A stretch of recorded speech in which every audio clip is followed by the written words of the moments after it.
All right, week 1, part 2. Now, I've just spent hours and hours trying to convert videos. And usually just upload one video to the LMS. It's the same one for both portable and PC options. None of my students complained last semester or suggested to offer 2 different videos, but let me know in the comments on our Google site if there's any problems with video size or quality. Now, I'm aware that there's a little bit of lag in how I speak and the words that come on the screen. I haven't been able to prevent that because I'm starting and stopping the video quite often to edit and to do things. So try and ignore that. I hope it's not a problem. So anyways, this part, I want to quickly give you a look at the resources, focusing on everything that's needed for the microlesson, the second half of the course, which is the most important part of this classroom English course. So first, going back to our website, DNUECE.weebly.com, and as we said, the course outline, when you click there, will open the Word file. It should do anyway. Which looked like this, of course. We looked at that and we said that these are the different types of microlessons: crafts, grammar, songs, stories, listening, and pronunciation. To look at those, on our website, there's many hyperlinks and usually you can click on it. So here, for example, on week 2, when you click on that, it downloads the PDF file. Until this year, I had one PDF file for each class. It was, I think, nice and clear, the same format every week. Tells you the goals, quest or task for the class, extra information that we needed for that class, and homework for next class. We used QR code scanners on your phone. Some of you downloaded an app, most of you used Naver, the built-in one, and you looked at any assessments required and the class PDF. So this is exactly this. So you scanned it and you got it on your phone. So you didn't need to strain your eyes looking at the screen across the classroom. So that's how it worked for most classes. And when you get to microlessons, most information is here. And if we click on the first one, we start with the easiest microlessons, crafts, and it gets progressively more involved until phonemic awareness, which is the more difficult one.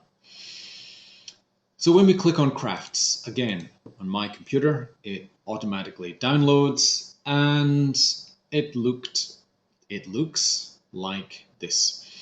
So these are example crafts that you can make with students for a language purpose. So it's not an arts class, of course. You're making it so students are personally involved, then they use it in some language game. So in this case, students make it. This is for simple instructions, and you can say they have to match the 3 parts. So you've got subject, she, he, Peter, object, play or plays, depending on subject-verb agreement. I play, she plays. And then here it could be musical instruments or sports. So, if it's sports, it's going to be basketball, baseball, etc. And you could make some game where students have to make the sentence that matches the picture on the screen, for example. Spinners, another super simple thing to make and use in class. Could be numbers, could be letters, could be different things that you have created. and we're going to look at these in detail later. Roll sentences, a little similar to flat books, just a different craft, and possibly with pictures instead of words. And instructions machine, the Dongsanam book that you've probably made before and are super simple to make. So that's an example of crafts. Grammar. Most, or rather every microlesson involves vocabulary, words, word review. This one also involves grammar. Any grammar that is essential to completing the exercise, activity, game, you need to review for that class. Now this example here, of course, is quite difficult because it's quite a long sentence. Yours would be a little simpler, but that gives you one example. Rounders, substitutions. So I give you the games or activities, or at least I give you some ideas. You could create your own or adapt these. So here's the good old bingo, essentially.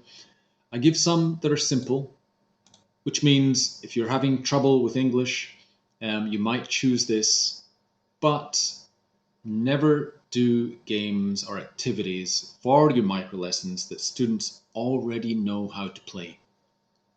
One of the goals of the microlessons is for you to give instructions of a new activity or game that students must listen to play effectively, to play correctly. Because if they already know, they don't need to listen, of course. So that's why if you do something like tic-tac-toe, you need to add or change the rules. All right, what else have we got? Next one here, songs and rhymes. Now, rather than a PDF, I've just made links to a lot of different possible YouTube videos. There's lots. So here's the whole Hoopla Kids channel. And if you click on some of these, you see that some of them that you're familiar with already. Better examples. Here's a nice simple one. I've clicked on pig here. So if you chose a video like this, you're doing the language from the video, and immediately you can tell that you're doing rhyming words. So that's your word group. Pig, big, wig, dig, etc. So that would be your review group. What else? Lost myself here. So the next one would be Storybook Activities. So this is where you choose a book from the library, and I've got some digital examples here. In our class, I'm going to have to update some links, it looks like. Let's try Zoo. Usually in class, we have the books that you get from the DNUE library, but we'd be using digital ones for this course. And here we have animals as a word group. And I think this one also has rhyming, oh no, it's adjectives. So too big, too small, too scary, too tall, etc. So you're choosing a story with 1 or 2 or 3 word groups. I've even got, I think it's in this file, Storybook Activities. I've added some of my own books that I've used with my son. They have song as well, which adds an element of fun. So that file will show you those, and you can click on the different hyperlinks to see the examples. So as I said, this is a song and a storybook. It does colors and vehicles like car, bus, bike. Fun. It works well. Storymaker is in the same one. So should you decide to make your own storybook instead, you could. But it's easier if you're consulting with me to help you, because it's not a creative exercise. You have to focus on the language learning for students. So probably easier to choose an existing book.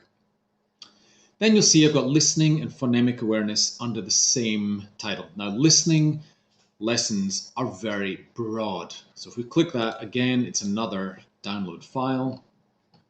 And you'll see I've got a lot of different possible activities.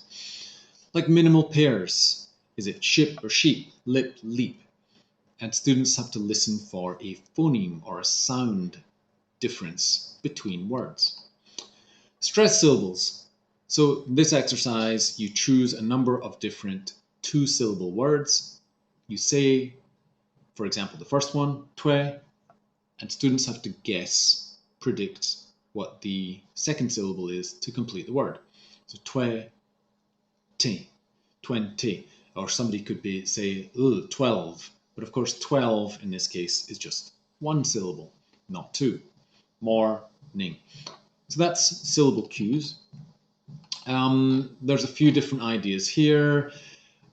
This is getting on to, again, where students cannot see the words. Now you can hear, it's on my screen, but when I say summer, autumn, spring, winter, you can hear and see immediately that I didn't say spring, I said string. But if students can't see that, and you're like purple, yellow, brown, green, orange, it's harder to hear which sound was wrong. In this case, instead of brown, I said drown. So that's moving into something called phonemic awareness. Now, phonemes are the smallest sounds in English. It's what you learn to distinguish between like drown and brown, and string and spring, for example.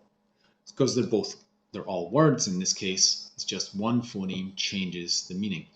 And that is why phonemic awareness is probably the hardest activity. Actually, I've got another link on here. It's a chapter of a booklet that I've uploaded. And this is very important for children. It's very important for them being able to recognize the difference in the sounds. Korean is a sound language built on sound, so this should be easy for them to understand. So here, for example, sound, odd one out would be a good example. So if you were doing p versus b, and you say paper, ball, Peter, and they're listening for which first sound was different. So I said p, b, p in that case. Paper, p, ball, b, and Peter, p. You can also do it with last sounds like top, lob, and lab. So top, the last sound was a p, lob and lab both finish in b. So you can do it with first or even middle sounds, or last sounds in this case. And this chapter gives you a lot of good ideas of how to distinguish or be aware of phonemes in English for children's learning. So that's all suitable for elementary school, grade 3 to grade 6. So that's a brief cover of the kind of things we'll do in Microlessons. But don't worry, yes, all of these games and ideas are in English, but when we first started, we have some examples where I've given you the Korean and the exact same exercise in English. So if you need to understand how to play the game, you can look at it in Korean, then look at the English before making your game directions. Okay. So, of course, you can see the microlessons are from weeks 9 to 13. That's 5 weeks. Most classes, I have about 14 to 16 students. So that means roughly 3 students every week from week 9 to week 13. If there are 16 in your class, then the last week there will be 4 of you doing the listening and pronunciation. You're working individually. You're doing it as a solo teacher, which means you prepare different, if you're doing crafts, you should do different crafts. So one might do a spinner, one might do an instruction machine, one might do something quite different. And again, I've got some ideas on the website other than that paper. So you'll see I've got even things like twist cards. Use the links. There's a lot of good ideas on our website, and it keeps you in line with what I expect. So this shows you and demonstrates how to make a twist card. And of course, there's even some language there, but do remember you are using simple English. You can't just copy and paste the transcript. You should try to keep it the simplest, easiest way while demonstrating to students how to make, in this case, these twist cards. And I've even got ping pong ball games in there. So if you've been downtown, you've played that game that gets you sick called beer pong, you could take a game like that, take out the beer, and have a game for kids. There's ideas there, okay? And the other big thing that we'll do, so that's going to be from week 2 next week until week 6, is look at what was formerly on the website known as focus groups. That's where I focus in on one area of language teaching and present to you in our class videos how best to approach these. So the first one is, it's called there, How We Learn. So I'll look at using visuals, which means all the visual elements in the classroom, starting with things you put on the board and word cards, realia, things you bring to class, etc. Ways to demonstrate to reduce stress of just listening in English. And there's more information on the website usually of different things. So here, for example, I've got this is about input actually, teaching listening. And I will make reference to some of my other websites that I have. So I'll be using different things like Prezi, a good, whoa, it's lost in space. Okay, so obviously I've got some corrections to do on different websites. Hold on one second. All right, finally got it going. So things like this, which originally were graduate school materials. I've adapted and continue to adapt them for our purposes, and I'll be using these in our class to help you understand these different areas. So these are a lot of the PB Works sites that I no longer update, so that's why some of the links, unfortunately, are no longer. Okay, so that was input methods, reading and listening. We'll also look at output methods, speaking predominantly, mostly, and writing. Of course, the key goal of elementary school English is communication through speaking. So it's to increase confidence and to encourage students to speak. It's not about 100% correct accuracy. So that's why we don't correct all students' mistakes. That's why I don't correct all your mistakes. It's communicative success. Can you communicate what you want to say effectively, successfully? And that's mostly through speaking. But we'll also look at some things about writing. Then the last two, I've tried to simplify as synthetic and analytic. Now these are both related to syllabus and how you organize a course going from easy to difficult, and following the syllabus that's presented in elementary school textbooks, and also creating your own. And last but not least, under the focus group title here. Now, again, we're not doing all of this. Unfortunately for you, I'm leaving the website as it is in the hope that someday we return into real classrooms instead of digital ones.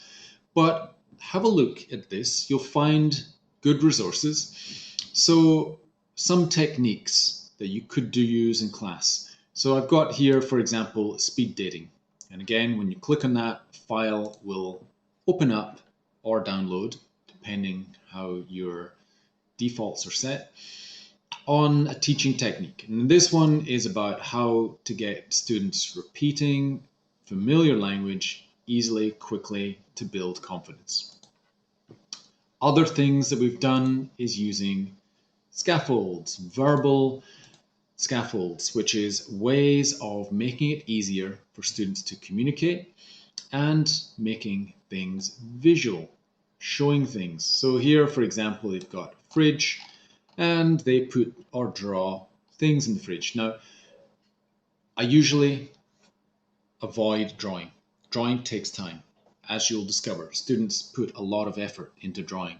So if you're doing things like this, I would give them keywords on cards or pictures. And all they do is put them in the right place. So it could be grouping them according to dairy products or the fruits together. So this is a way of visually grouping and making it easier for students to understand.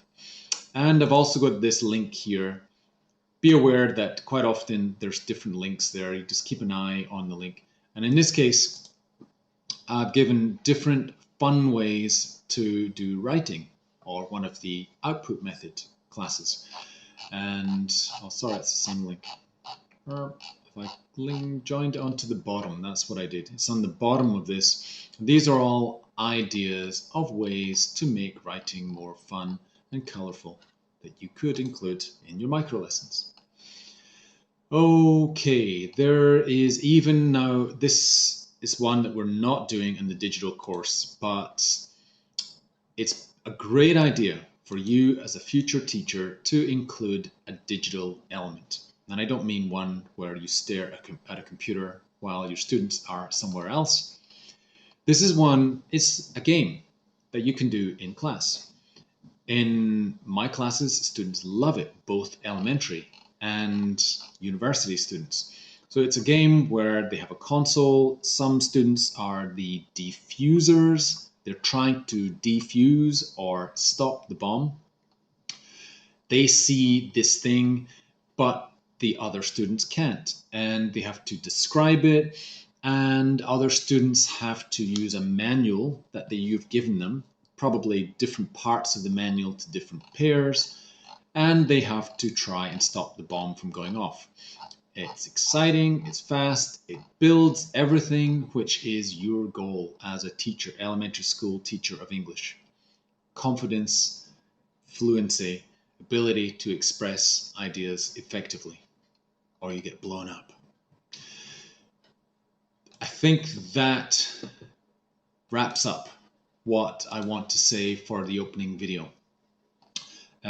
Your key goals, your key things for next week are both in the website, the DNUE.ce.weebly.com, and eventually when you go to so when you click on that self-intro cues file, it will take you, hopefully I've got it updated, yep, to the right file. It'll display it, or you can open with Google Docs. Make sure you have that Google account. Click on the right one for you, your major. Use the join code, join the class so that you will appear in here. Then you can upload your self-introduction video. Also take the language test. Test is a bad word. Language assessment. 25 questions. It'll only take you 15 minutes or less. Put your score also in Google and Google Classroom. Just, you can print it. I want to leave you to see how to use this. Any problems, you can get in touch. And again, All my information is on the website under Contact. Nobody contacted me through the LMS, which is good because I don't check the DNUE LMS, but you can find me here or contact me on Kakao Talk. Right, that's us. Don't want to belabor the process, make it too long. Hopefully everything's good. Get in touch, and I look forward to seeing you next week.